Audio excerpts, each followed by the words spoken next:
The curve looked wrong the way a heartbeat looks wrong when the monitor flattens. Velocity should have been a clean, hard line. Hyperbolic escape, no drama. Instead, the plot on Dana Allison's screen bent inward. Then again, like a hand easing down a brake. She stood alone in the glassed-in room above Mission Control while the last shift clattered coffee mugs and updated a press packet that still called 3I/ATLAS an asteroid. Behind her, a door hissed. "It's not outgassing," said Dr. Matt Cross without preamble. His voice carried that thin, over-caffeinated steadiness she'd heard in field hospitals. No spin-up, no vent signature. Solar pressure doesn't get you this slope. "You ran the residuals yourself?" Allison asked. "And the models?" "Tried to make it dumb." It refused. Cross stepped beside her, arms folded, face blue in the screen's light. In person, he seemed younger than his publications. Sharp features, a haircut that had grown out in the lab. If it were a rock, it would coast. Rocks don't decide to slow down. She didn't write the word. She didn't say it. She picked up the handset that connected upstairs to the NASA administrator's secure office and downstairs to the country's nerves. "It's maneuvering," she said. "We're moving to L2. By morning, the briefing room smelled like dry erase markers and fear. The president's science advisor appeared on a screen flanked by flags. The national security advisor sat in person, jaw locked. Someone always wanted to rename things when they were afraid. They stamped a classification tag she hadn't seen since the worst days of Kabul. Code Atlas. The order slid across the table. Seize Kepler Node. Spin up and intercept. Interrogate was the official verb. Interdict was allowed to exist on the slide without commentary. Kepler Node had begun life as a physics platform parked in the Earth-Moon L2 halo to stare at faint things.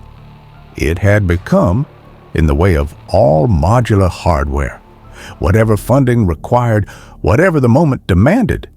It could host instruments, people, and secrets.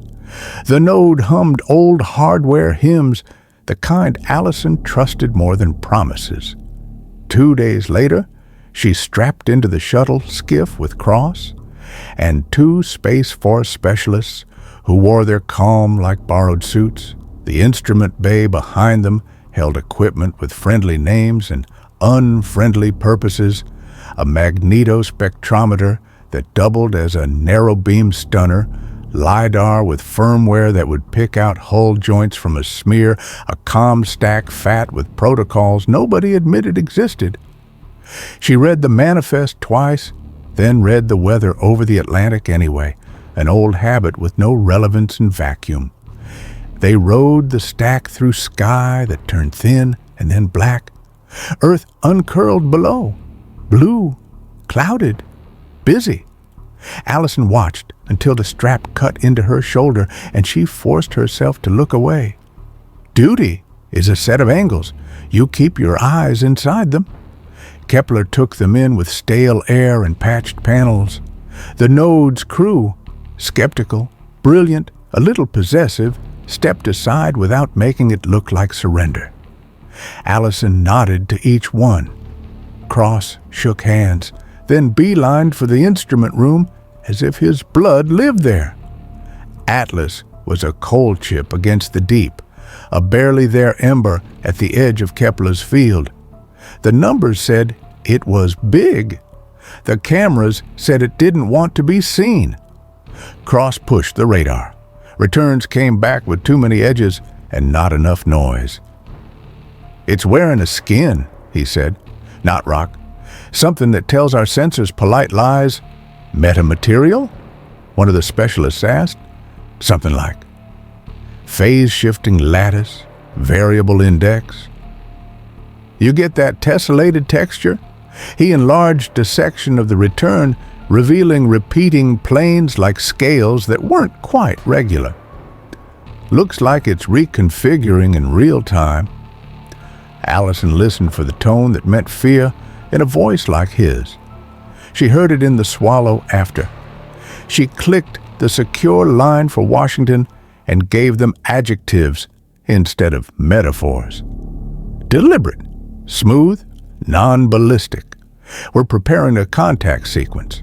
We'll transmit on prearranged bands, then wider. They rehearse the ping like a ritual. Start polite. Prime intervals in radio, the math lesson everyone's supposed to recognize. Then step to tournament brackets of messages, pictographic frames of hydrogen lines, a rough map of the solar system, a stylized human hand. Alongside that, the clandestine stack, buried pulses and a handshake protocol with teeth. They had built it to talk to foreign satellites that had accidentally gone deaf, for those quiet nights when state needed hardware to listen again. Cross sat cross-legged in a chair typing, talking half to Allison, half to the code. We don't ask questions yet. We demonstrate we can make patterns. We offer... He stopped himself from saying, we offer ourselves. Try a frequency sweep, Allison said. See if it flinches. The power draw dimmed the node's lights to a low submarine glow. The beam went out, clean and thin, cutting invisible through the black. The room held its breath. On screen, Atlas kept easing down the curve, a patient driver taking an exit ramp. No response, the comm specialist said after a counted minute. Nothing on scatter, Cross added. No reaction to the shove.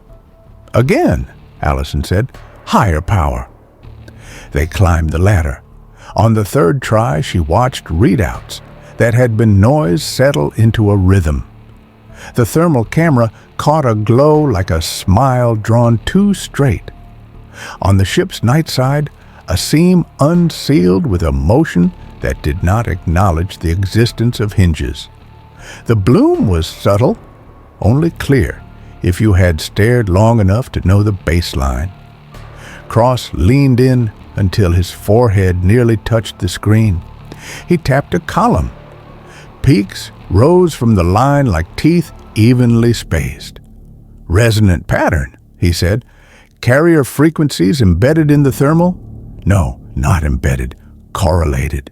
It's running some process we can see the heat of, or it's signaling in a way we aren't equipped to receive. Allison heard the room getting quiet around them, the way rooms go quiet when people are ashamed of needing hope. Say it, she told him. It's a transmitter bay, he said, or a weapon staging area that looks like one.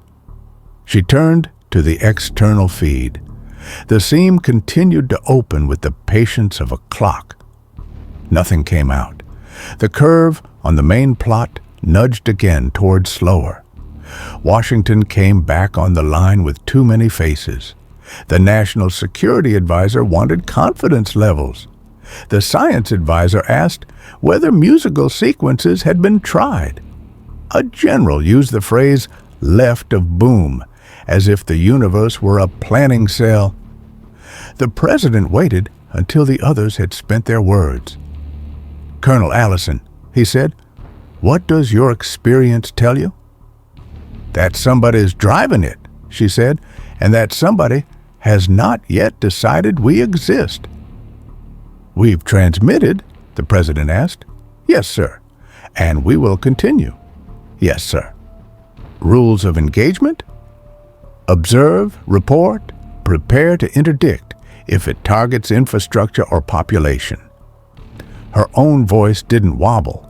She kept it that way when she signed the document, authorizing additional payloads to be brought up from Space Force, narrow-band energy projectors, a second set of comms hardware, a dozen contingency plans folded into one heavy crate with a red tag she didn't read. Sleep shrank to a commodity. Kepler's workday became a loop, Transmit, measure, argue, transmit. Atlas. Indifferent. Slowed. The math said it would cross the ecliptic at a place that made no immediate sense. The math turned out to be assuming the wrong thing, that the destination was a place. On the 5th day, the seam finished opening. The ship, Allison rejected any other term now, exhaled. At first it looked like sunlight, catching grit. A faint halo blossomed and hung around the ship like an aura in a medieval painting. Particles drifted out, shimmered, made the dark look liquid. Someone murmured, outgassing, as if saying it would make it true. The spectrometer told them the lie.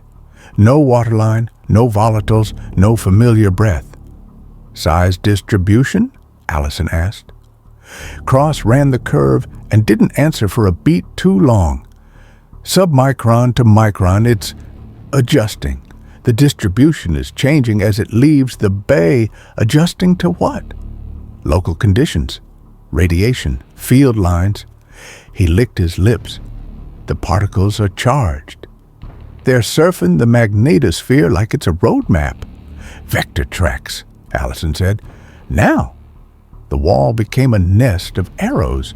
Lines peeled off the halo and curled along invisible rails down toward the night side of Earth. Not ballistic, not random, elegantly guided, the way swarms learn to move around obstacles without needing to see them.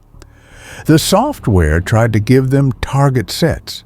NORAD stations, comms relays, coastal population densities, then backed away, unsure of its own guesses. One of the specialists whispered, "Is that a strike?" "It's contact," Cross said. He did not sound triumphant. The first calls from ground came an hour later. The operational channel filled with dispatches that had no place in the protocol binder. A weather balloon over Nebraska picked up a glinting fog at 50,000 feet, lost lift, shredded, and recorded nothing else. A NOAA satellite saw a sheen over the Gulf that bent around pressure systems like silk on a river. A highway patrolman in Arizona radioed a description that sounded like glitter in high beams. He coughed on mic, apologized, coughed again, wheezed, and didn't come back. Kepler's external cameras picked up a tenuous veil drifting toward the node along field lines like ghost tinsel. Allison ordered compartments sealed, suits on, positive pressure throughout. The room went from sloppy human to surgical in 2 minutes. The techs, who had come from desert armor to orbital panels, moved like they were back in the heat. "We need to ping again," the comm specialist said through her mask, as if persistence could be a defense. "We will," Allison said, and kept her eyes on the plot. "We do it at the top of the next arc to maximize return." Cross stayed on the glass. He zoomed the halo, filtered spectra, broke the shimmer into data. "It's not just dust," he said, more to himself than to her. "It's a controlled aerosol, surface functionalized, charge tunable. The chemistry—" "Plain English," Allison said, but not sharply. "It changes itself as it goes," he said. "Everything about it says adapt. It's not sampling the environment. It's deploying to it. And its objective?" He glanced at the vector map with its graceful downward arcs.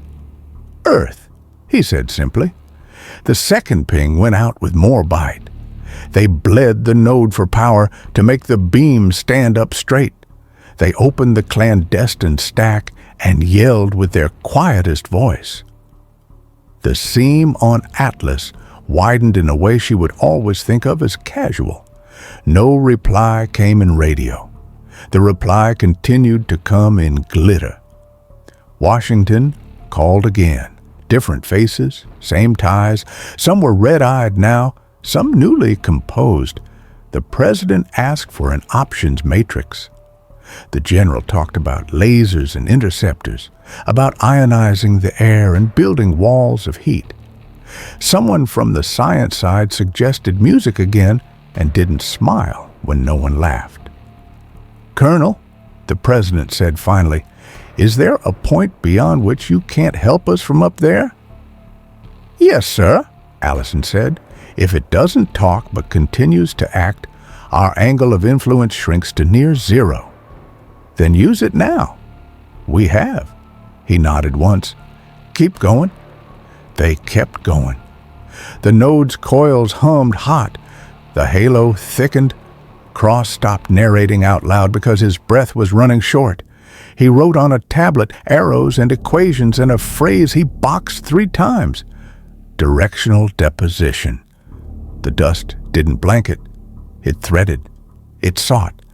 It slotted itself into the world's flows like a thief memorizing guard routes in the dark. The comms specialist pulled up a live feed from an Air Force pilot out over the Carolinas, approved, then forgiven, then forgotten, because the rules had fallen behind reality. The camera showed high-altitude haze turned pearly. Specks skittered on the canopy like ice crystals and did not melt. The pilot's glove brushed at them and left a gray smear that looked like ash. "What the hell is this snow?" he said. The recording cut out with a click that felt personal. "Shut down non-essential feeds," Allison ordered. "We need bandwidth for telemetry and lag compensation." She watched the main plot until the axis meant less than the curve itself. A line that should have been a signature of a universe with no one in it had been bent by will. She thought of all the words and all the doctrine for hostile, and none of them quite fit an object that had never spoken. Atlas hung beyond the limb of Earth. Halo writ larger, seam open like a wound that refused to bleed. The node's thermal alarm chirped once and stopped, as if embarrassed. On the outer camera, a faint drift of silver traced the skeleton of a truss, paused, and moved on. The pattern felt like patience. Cross touched his headset. "Dana, Colonel, listen." He pushed an audio channel to her console. It wasn't sound. It was the translation of the thermal resonance into human pitch, a standing tone with a tremor, modulating on primes. It could have been a lullaby for machines or a siren meant to be ignored. He muted it after 3 seconds. "I don't know if it's a byproduct or a signal we can't receive properly," he said, "but it's not noise." "Keep recording," she said. "Tag everything and make redundancy our religion." He nodded. On it. The first ready team from Space Force docked, pale under their helmets, eyes flicking to the windows and away. They unloaded a crate marked with codes Allison could have recited in her sleep, then floated, waiting for orders that would make their presence a weapon and not a comfort. "Ma'am," one of them said, "if we get a firing solution—" "You won't," she said too fast, then corrected herself. "You won't without me." "And you won't until I say," he swallowed and anchored himself to a handhold, as if physical connection might help him hold a line that was already sliding. On her screen, the vector arrows thickened into bands. A second packet of aerosol broke free from Atlas and fanned toward the night side in a spiral that matched nothing on the Earth she knew and everything on the one being written. Cross moved his mouth but didn't speak for a moment. When he did, it was with the uninflected clarity she trusted most. "It's begun," he said. Allison reached for the secure handset and found she didn't need it. The call was already coming in. The president's voice was steady, and then there was a breath that said he had looked down at a note in the margins and realized the note had no answer next to it. "Give me your assessment in 1 sentence," he said. "Sir," Allison said, "this is intent without negotiation." There was a long space where, in other times, someone would have told a story or a joke to make the next moment livable. Then, proceed as you judge necessary. She set the handset down and looked through Kepler's forward port. Earth's limb glowed, a thin coin edge. Beyond it, the ship hung with its patient wound and its patient dust. She thought of old playbooks, of the comfort of adversaries who wanted to be seen wanting. She thought of a switch that had been flipped far away long before they had built a language to name it. "Matt," she said quietly, eyes still on the halo, "whatever this is, it doesn't hate us." He didn't answer right away. When he did, it was with a scientist's mercy. "No," he said, "I don't think it does." The dust kept falling. Washington kept talking, and the curve that had begun the week as an anomaly became the new shape of the world. The first ground clip arrived as a curiosity, shuffled in with weather feeds and amateur telescope videos. A rancher's son in Oklahoma filming glitter blowing over a fence line. The boy's breath fogged in the cold. The cattle's didn't. When the haze touched hair and hide, the animals grayed like old photographs, shuddered, and folded as if the hinges inside them had been removed. The audio caught a half-laugh, shock, or a sob cut short. By the time Mission Control pushed it to Kepler, there were more. A woman in Miami held her phone on speaker while she tried to brush sparkle from a baby's blanket. The glitter smeared, and the fabric under her fingers became powder. Then her fingertips did too. She said, "No, no." And then the phone slid. In Arizona, a highway patrolman angled his cruiser's dash cam into high beams that turned snow into stars. "What the hell is this?" he asked no one, coughed twice, apologized, coughed again. Silence. The radio kept recording the hiss of the system that didn't know the man was gone. "Nanometric aerosol," Cross said, because language wants a box. "Likely active surface chemistry. Functionalization changes with environment." His voice had acquired a new economy. "It's adjusting particle size distribution in real time to ride wind shear and field lines. It's not looking for us. It's executing a map." Allison didn't ask what kind of map. She looked at Earth's limb through Kepler's forward port, thin and perfect, a coin's edge, watched a pearly veil appear where there had been night. She ordered full suits, positive pressure, all hatches sealed. The node responded with a series of satisfying clunks and whirs, the sound of machines believing they were enough. Washington filled the screen again, faces closer to the camera now, lighting harsher. The president looked like a man reading a casualty list he couldn't sign. "Colonel Allison," he said, "what can be done immediately?" "Heat walls," a general said. "Ionize the approach corridors, blow the particles out of solution." "They're not in solution," Cross said mildly, not looking up from spectra. "They're a solution." "Lasers, then." "You'll ablate a fraction of a fraction," Cross said, "and the rest will learn from your attempt." "Learn?" Cross slid a plot to the shared channel. "See how the particle sizes shift as they cross different humidity bands? That's adaptation. Think of it as a program compiled to run on our atmosphere. Stop it at the source," the national security advisor snapped. "Colonel, can you deliver a strike package to the object?" Allison glanced at the external feed. Atlas hung beyond the planet with patient geometry, seam open, the halo fattening.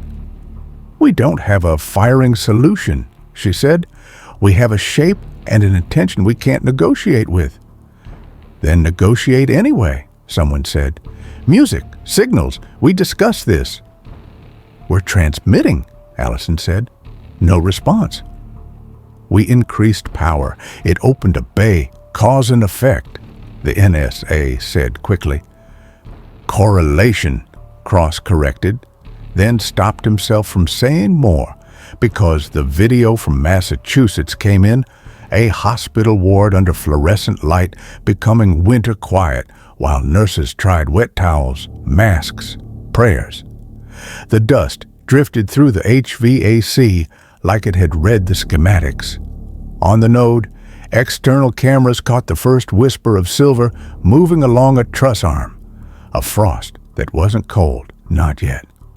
"Seal panel Charlie 3, Allison ordered. The specialist nearest the hatch secured it with a motion practiced until boredom had made it a reflex. He muttered "ma'am" into his mic, then steadied his hands on the frame as if the metal could steady him. Cross kept feeding himself data. He opened the spec for the stunner they weren't supposed to need and didn't touch it. He wrote equations with the same neat hand he used to sign forms. "It's not harvesting," he said. "It's disassembling. Stepwise. Down through organics, then down past that, if it can. Recombination is unclear." "Are we food?" one of the Space Force techs asked. Cross's mouth twitched. "Food implies metabolism. This is more like clearing a field." The president's voice came flattened by compression. "Colonel, tactical updates from PACOM. Air-launched lasers intersecting plumes at 70,000 feet. Preliminary effect." He looked at something off-screen and winced. "Minimal. We will try high-altitude nuclear detonation to create a thermal discontinuity." Allison stared at the curve with its smooth, unblinking fall. "Sir, you'll light our sky and teach it a lesson." "I don't see an alternative." "I know." They lit the sky. High above the Atlantic, night turned momentary noon. Then something uglier than day. Kepler's sensors gyred and reset, and when they calmed, the plume had dimpled and flowed and then thickened again, as if heat were information it could incorporate. "It drank it," the comm specialist said, voice too small in her own headset. Cross broke the silence with work. "We can't talk to it with radio. We can leave a record." His eyes stayed on the panel as he said it, careful, like a man placing a delicate thing on a table between two people who didn't trust each other yet. "Neutrinos, the node's forward array, solar neutrino experiment," Allison said. She knew his grant application had listed it as an afterthought, a shared resource, piggyback time. She also knew the array could be driven hard if someone ignored the notes about longevity. "You want to ride the sun's lens." "And a pulsar's," Cross said. The excitement in his voice embarrassed him, and he pinched it shut. "We modulate against PSRB 1937 plus 21. Millisecond timing stable. We make it stutter in a way no natural process could. We bury a payload in the timing anomalies, chemistry, vector fields, the deceleration curve. A map of how this ends, tagged to primes so nobody mistakes it for noise." "This is not an evacuation," the NSA said sharply. "We are not writing a tombstone while Americans are—" "I'm not proposing a tombstone," Cross said evenly. "I'm proposing a warning that doesn't depend on air or wires or any medium the dust can erase. If we get through this, great. If we don't, someone else might listen later." "Someone else?" The general's tone made it clear how much room he had left for abstractions. "A future," Cross said, finally looking up. "Human or not." Something with clocks and patience. Allison watched the silver veil thread itself into the jet stream like a seamstress with an infinite spool. "Power budget?" Cross didn't flinch. "All of it. We can trickle the preamble now. For the payload to carry to the lens, we need a spike." "From where?" He looked toward the shuttle docked on Node's spine. "We have a reactor." The room didn't move, and then everybody moved at once. The specialist nearest the manifest began reading numbers to himself that were not prayers. The comms tech brought up the neutrino array control panel, which had been designed by a graduate student to be operated by graduate students, and now had to talk to a nation. Washington watched their work like a family at a window in a storm. The president spoke quietly to someone out of frame, then returned to them. "Colonel," he said, "if we authorize a sacrifice of assets to amplify your message, what is the tactical return?" "Tactical?" Allison repeated, to give the word time to soften. "Does this save lives in the next hour?" "No," she said, "it might save meaning in the next century." He closed his eyes for one beat. "Do it." "Sir," the NSA began. "Do it," he repeated, and cut the audio to argue out of their hearing. The work changed texture. Necessity is a solvent. It strips off what you don't need to move. Cross wrote the header, primes, hydrogen line, a diagram that tried to be the solar system without being assertive, a sketch of Earth as a circle with a single tick. Today, 16/14/27 UTC, the moment when the forecast of the week had collapsed into the single fact of now. He added names to the metadata, packed as hashes: the patrolman, the woman in Miami, the rancher's son, the nurse in Massachusetts, a Coast Guard crew who had kept their channel open while the water under their cutter turned to gray foam without bubbles. "You're signing with civilians," the COAM specialist said, surprised. "Because they didn't volunteer for a code name," Cross said. "We did." The first trickle went out, a polite whistle buried in the sun's constant wash. The console returned a green line that meant alive, in a language only instruments spoke. "Pre-whistle good," the comms tech said. She let out a breath that fogged the inside of her visor, then wiped it with the back of her glove as if she were in a car on a winter morning, as if the world beyond the glass was still domestic. On the screens, the dust learned water. It had hesitated over oceans, then stopped hesitating. Gulf Stream bands went pearly, then dull. The shimmer spread along coasts like frost climbing a window pane.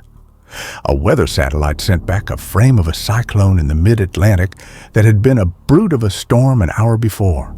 Now the spiral was too clean, a geometry devoid of heat. Storm without weather, motion without life. HVAC integrity? Allison asked. "Green," the specialist said, and then, half to himself, "greenish." On the node's exterior feed, the shimmer at the truss brightened, receded, returned. It found the seam on a panel, traced it like a finger learning a scar. "We've got ingress potential on Charlie 3 and Delta 2, the specialist said, trying to make the statement a math problem instead of the sentence it wanted to be. "Foam and tape," Allison said. Both were absurdities in vacuum, and both had saved more lives than new inventions. The specialist moved with controlled haste, hand sure. He sealed like a man bandaging a wound he could not close. Space Force sent up another crate that would never be opened. They asked for orders that would let them shoot something. Allison told them to hold positions and act like a dam. Not strong, but present. The president returned, voice hoarse. "Colonel, the detonations achieved no measurable effect on the plume's progress. We're rotating assets to protect high-density population corridors." "Sir," Allison said because she had to, "there is no corridor." He heard it like a man hears a diagnosis he had already received twice. "Proceed with your transmission. Keep us updated on the on the status of Kepler. "Aye," she said, though that wasn't how you addressed a president, and no one corrected her. Cross pushed a new set of plots to the wall.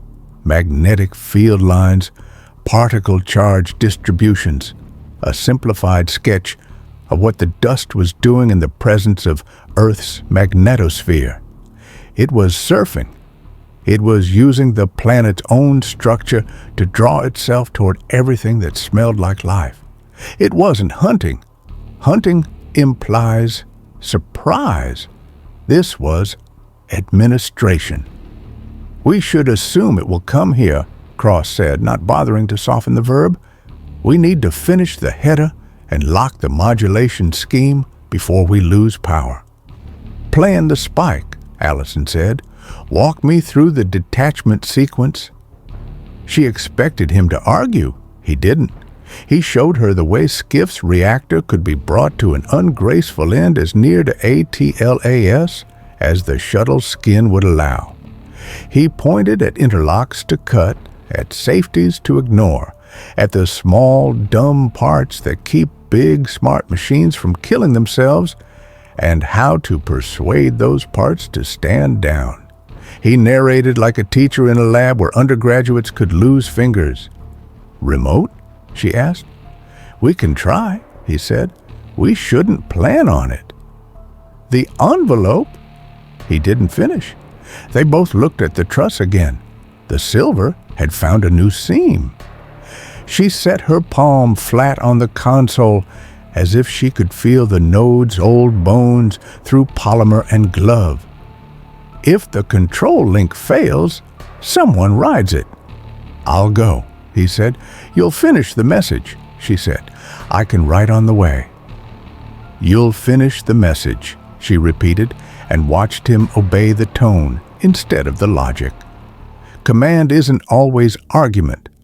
Sometimes it's rhythm. He returned to the header. He packed in an account of human chemistry like a love letter written in shorthand, carbon chains, peptide bonds, the way water holds us together and takes us apart. He embedded a sketch of the metamaterial's thermal response. A guess, but a good one.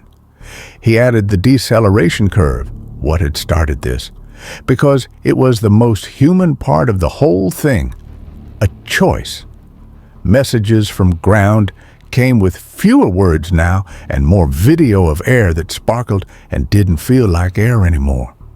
In New York, snow that wasn't snow drifted from a clear sky and collected on a roof, and the roof sighed and let go. In Lagos, a man stuck his hand out a window to feel the glitter and pulled it back as a gray cuff. In a village in the Andes, an old woman shook dust from a poncho onto a dirt floor that drank it like rain. The comms specialist, eyes flicking between windows, murmured, "It's everywhere." "Not yet," Allison said, because her job was to make sentences that didn't collapse. The node shivered. The thermal alarm chirped oddly, then went still. "We're getting localized cooling on the port side radiators," the specialist said. "It's insulating itself with us," Cross said, tone clinical because the alternative would be indecent. "Learning how to sit on metal." Allison looked at the clock, UTC, and thought of the way time felt in surgery, in firefights, in arguments with people you loved. Elastic until it snapped. "How long to lock the header?" she asked. "Minutes," Cross said. His fingers moved over the console with the same care he had used hours ago to straighten a cable tie that bothered him. "Payload ready immediately after." "Then here's the plan." She didn't need to raise her voice, and they all leaned toward it anyway. "We push the preamble now. We spool the payload into the array's buffer. We take Skiff to the shadow of Atlas. We spike the reactor and blow the buffer at detonation. The whistle rides the lens. If we lose link, the array plays its last note without us." "Copy," the comms tech said. Her hand found a handhold without looking and curled around it, as if to keep the station from drifting away. Washington came back for one more pass at authority. The president didn't pretend at this point. "Colonel Allison," he said, "do you understand what I'm asking you to do?" "Yes, sir," she said. "You're asking me to write what we know into something that can't be erased. And you're asking me to spend what we have to do it." He nodded once, slow. "That's right." Cross slid the final checksum into place and let out a breath that had no poetry in it, only relief. Header locked. "Begin preamble," Allison said. The comms tech tapped. Somewhere in the node, deep and indifferent, the array began to sing a note no ear could hear, the smallest wrongness in the oldest ticking clocks. The node's camera caught the truss's new frost blooming, a delicate bloom like fern on glass. The specialist at the hatch went very still, then returned to moving on purpose. He taped where tape would help, foamed where foam could slow, and no one told him it was futile, because that word has never saved anyone. Allison strapped into the skiff's left seat and tested the toggles with a touch that would have looked like tenderness in another context. "Matt," she said without turning, "the moment the preamble confirms on the array's return, you start the payload." "Yes, Colonel," he said. He added one more line to the metadata, then erased it. He added another, smaller. He erased that too. He left the header open where a flag might have gone. "Status?" she asked. "Preamble is live. Return is—" The comms tech's voice thinned and then steadied. "Clean. It's singing." Allison closed her visor. The sound of her own breath replaced the station's hum. Intimate, as if the world had shrunk to the space inside her helmet and the meter between her and the console. She looked at the plot one last time, at the arrowheads diving toward the planet as if drawn by law. "First contact," Cross said softly, not to name a moment, but to file it. "No," Allison said. "First consequence." She clicked her harness. "Launch on my mark." The dust traced a new line along the port. The node's lights dipped, recovered, held. In the window, Atlas kept opening its patient seam. Earth turned, and the veil spread. Somewhere on the night side, a father would be explaining to a child that the glitter was pretty, but they shouldn't touch it. And the child would reach anyway, because curiosity had built everything worth saving. "Mark," Allison said, and the skiff's clamps let go. Skiff released with a clack felt more than heard, a small animal slipping its collar. The shuttle drifted, then caught the push of her thrusters and slid along Kepler's spine like a bead on wire. Allison kept the burn polite and clean. Any drama belonged to other chapters of human history. The view ahead was a book you could not close. Earth, half in shadow, half in milk glass glow. Beyond it, the ship they still called 3I/ATLAS. Its seam open, halo shedding. "Preamble return is steady," the comms tech said in her ear. "Modulation locked to the pulsar. We have coherence on the timing channel." "Copy," Allison said. Her voice sounded borrowed inside the helmet. "Matt?" Cross answered the way he had in the lab, back before the sky had started doing arithmetic at them. "Payload is staged. Redundancies compiled. Last checks on checks. Make it sing, Doctor," she said, and eased skiff into the ship's shadow. The metamaterial skin hurt the eyes even this close, as if the patterns on it weren't for humans. Not plates, not panels. A field of geometries you felt more than saw, like the afterimage of lightning. The seam yawned without acknowledging the concept of a hinge. The halo, dust, aerosol, judgment, whatever it was, billowed, found magnetic lines, lapped at nothing, and made it less. The particle analyzer on Skiff read the numbers and decided it didn't want to. Range? Allison asked. 250 meters, the Space Force specialist said from the node, voice tight. Approach profile nominal. Nominal, she repeated, because that word was a talisman. On Kepler, Cross had gone very quiet. When he did speak, it was with the care of someone placing glass on a shelf that was already full. Finalizing header, primes, hydrogen line, solar map. Deceleration curve, good. Chemistry set, good. Tagging today's UTC as absolute. Names seeded. What names? The comms tech asked, as if she hadn't been reading over his shoulder for an hour. The ones who made this real, he said. If someone finds us by listening to clocks, I want them to find the people who didn't ask to be in a story. Allison imagined hashes, compressed grief, a library card for a civilization. She imagined a graduate student in a century she would never see, squinting at a timing anomaly in PSRB 1937 plus 21, frowning, calling a supervisor. She imagined a language for awe that didn't need their vowels. The node shuddered. We've got silver growth on Charlie 3 again, the specialist said. Foam is holding. Tape is tape. Keep sealing, Allison said. She checked Skiff's reactor screen, green all the way to the line she couldn't cross twice. Matt, when I arm, control passes to onboard. If the dust eats the link before we trigger, the buffer dumps whatever it has. Understood. She could hear him breathing. She could hear herself.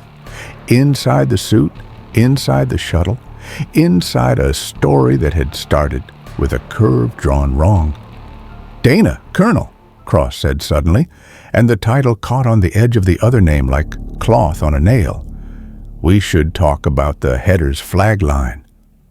There is no flag line, she said. You're sure? She watched the seam widen. Sunlight found a shallow angle on the ship's skin and slid along it like a hand that didn't want to be noticed. Put the work in the front, not the author's a small silence, the kind that makes people look down at their shoes. Copy, he said. Range 150, the specialist called. Approach nominal. Radiation within planned envelope, the planned envelope. How sweet that sounded. Allison checked the arming interlocks, then cut them.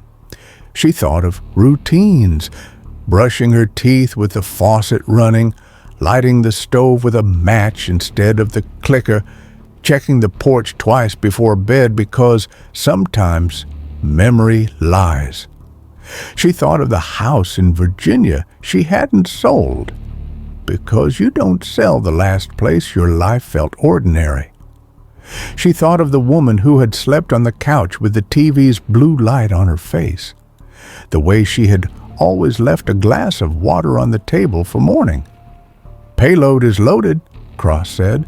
Neutrino array at 120% tolerance. Any more and we melt the calibrators. They'll forgive us, the comms tech said, and wiped her visor again as if smearing away the unavoidable. Range 100, the specialist said. No change in ATLAS posture.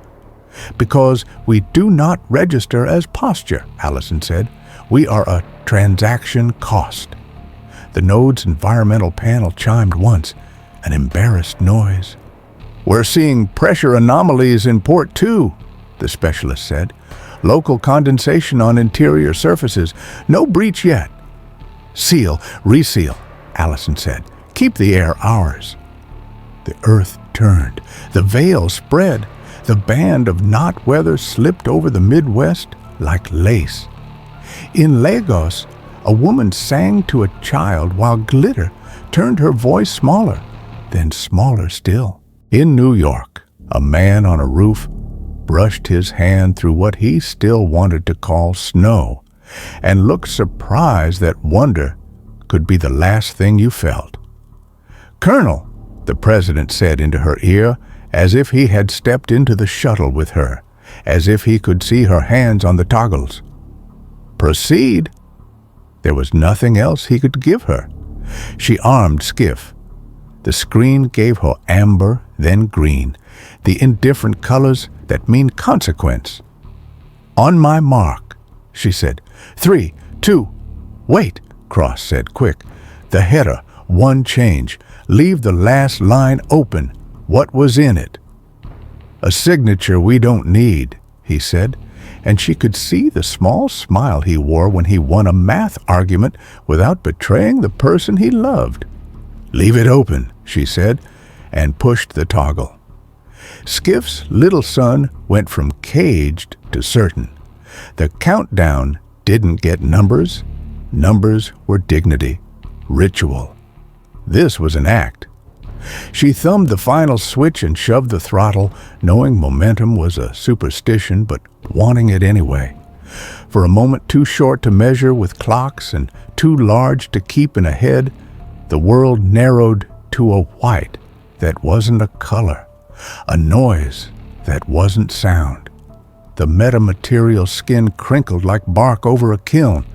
The halo fluttered, stuttered, remembered itself, forgot. The neutrino array on Kepler drank nothing and gave everything. A modulated whistle laid like a hair across the pulse of an old pulsar, the smallest wrongness, the most human shape. "Signal is live," the comms tech breathed. "We're in their clocks." The metamaterial swelled, flexed, smoothed. In the negative space the blast carved for a breath, Allison saw architecture, or the mind's need for it. Arches, mouths, a canyon that wanted to be a nave. She blinked, and the surface rewove. The seam pulsed once, as if annoyed, then resumed its patient geometry. Dust flared, dust fell, dust learned. "Matt," she said, because rituals keep people holding on. Silence answered first. Then a cough cut short. Then, "Payload complete." The words were too even. "Array buffer at 98%. We're riding the lens." "Good," she said, and her eyes stung as if the air were bad, though there was no air but the air she brought. Kepler's field of view jittered, then steadied. The node's lights pulsed and came back thin. "We're losing non-essential systems," the specialist reported. The word non-essential was brave. He was looking at the panel where frost had grown filigree under a gauge, at a seam a hand could cover and a world couldn't tolerate. On the exterior feed, silver threaded the truss like veins the station had forgotten it owned. It traced a rectangle, paused, moved on, came back. Curious. Administrative. "HVAC pressure falling," the specialist said. "Compensating." "Skiff? Status?"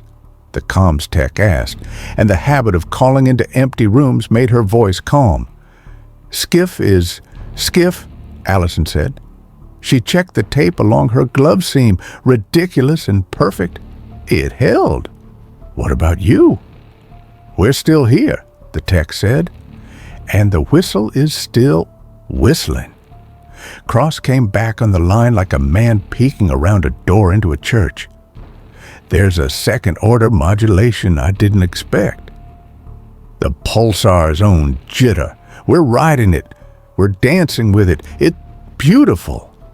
He laughed once, too close to the microphone. "God, I wish I weren't seeing this now." "Keep your eyes on the script," Allison said, tender, without meaning to be. "Finish the work." The camera on Kepler panned past a window the dust had salted. Inside, a mug floated, the slogan on it absurd and ordinary.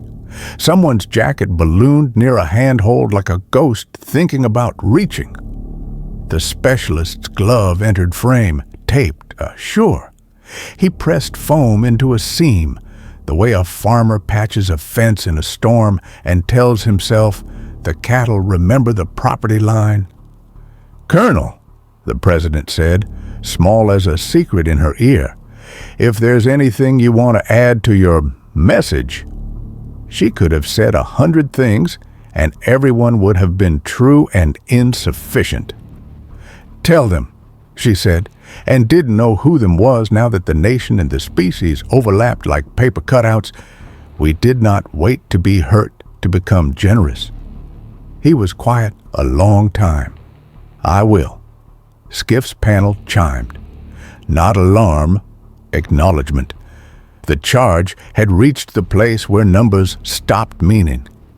Allison looked at her hand, at the tape, at the thin glitter making lace along the seam where glove met suit.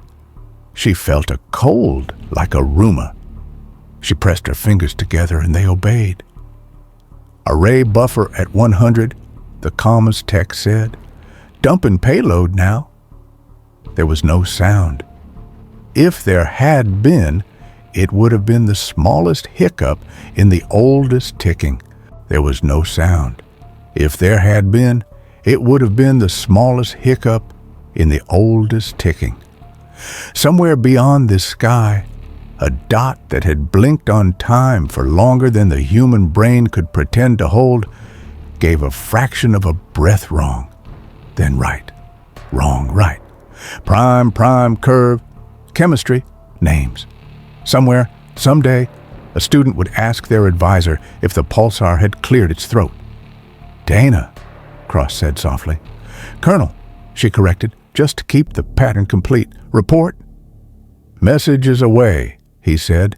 "If anyone listens to clocks, they'll hear us." She didn't know when she had started crying. Salt pooled at the bottom of her helmet, and she ignored the itch. She looked at Earth. She watched a continent develop a bruise no satellite would name. She watched not snow sweep a desert. She watched ocean turn matte. "Port 2 is gone," the specialist said. His voice cracked, and then he fixed it. "We're sealing the seal, if that makes sense." "It does," Allison said. "It always had. You seal the seal until there isn't one left, and then you keep your hand there because hands are what you have."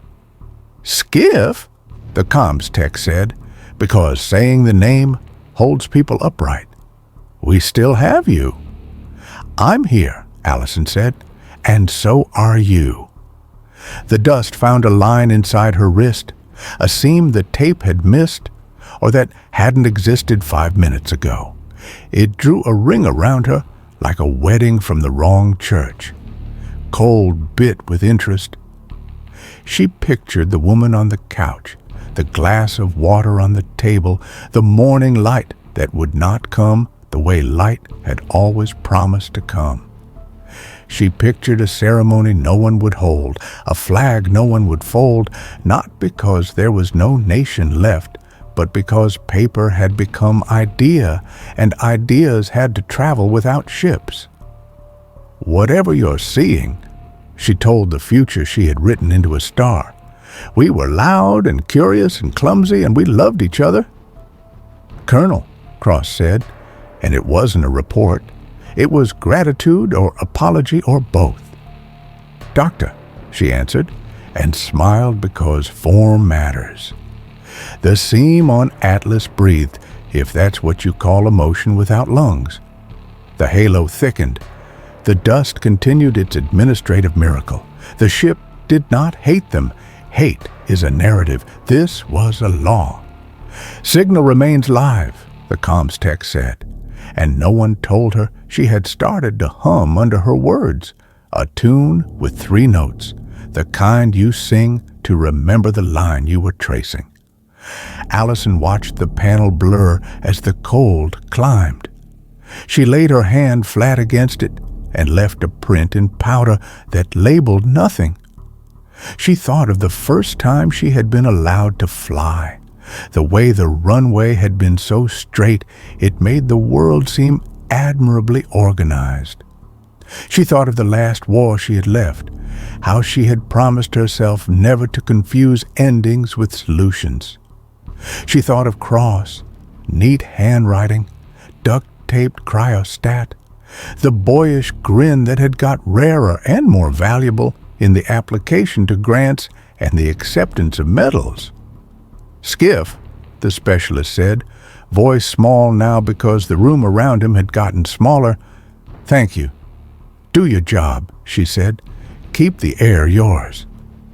"Roger," he whispered, and for a second sounded like a kid under a blanket with a flashlight, whispering back to a voice he trusted. In Lagos, in New York, on a boat in the Pacific, in a high valley where the radio came late and left early, the glitter kept arriving. In the Node, the mug bumped the window and spun.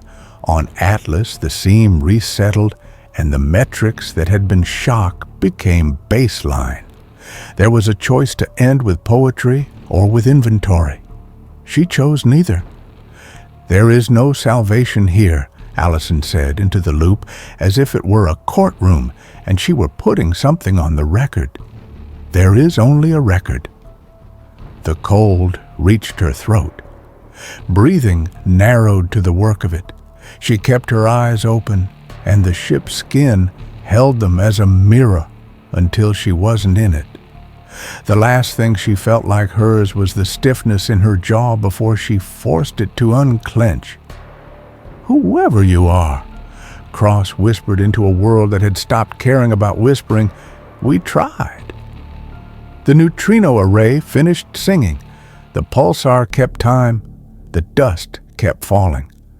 Kepler's lights winked once, twice, politely, like a guest excusing themselves, and then did not return. Far away and long after, someone would find the stutter in a clock and lean closer. They would pour the primes into a solver, and the solver would return a curve, the wrong curve, the human curve, the one that bends because a hand found a break. They would pour chemistry, and the chemistry would say carbon, water, error.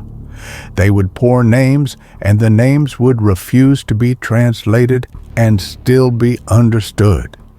"I'm here," Allison said once more, to nobody and to everyone. And then she wasn't, and the sky kept its last promise. It did not look like this again.